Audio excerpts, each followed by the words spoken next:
it all sort of fell apart in the end. So what's our next move? The Beatles' final chapter was fraught with tension, with several of the band members, including John Lennon and Paul McCartney, being at loggerheads, culminating in the rocky Get Back sessions that led to their last album, Let It Be. The recording process, which began in January 1969 at Twickenham Studios, was intended to be a creative rebirth for the band, aiming to craft an album and gear up for a live performance comeback after they stopped touring in 1966. The entire process was documented on film for a planned documentary. However, things quickly went awry. George Harrison famously walked out on January 10, 1969, effectively quitting the band following a heated exchange with McCartney, who recently admitted to stealing lyrics over his guitar work. During these sessions, George had offered songs like All Things Must Pass, but they failed to pique the interest of the rest of the band. Reflecting on those tumultuous times, George Harrison expressed his frustration to Musician magazine in 1987, saying, "I just got so fed up with the bad vibes, and that arguments with Paul were getting put in the film. I didn't care if it was the Beatles, I was getting out."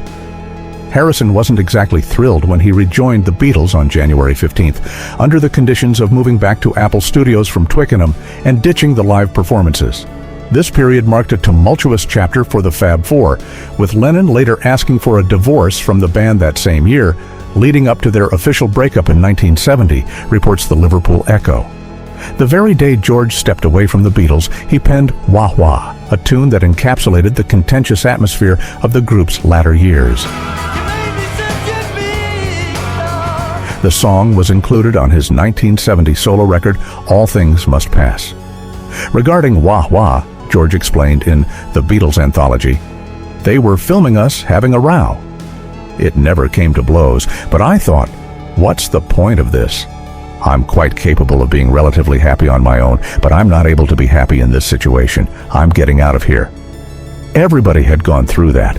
Ringo had left at one point. I know John wanted out. It was a very, very difficult, stressful time, and being filmed having a row as well was terrible.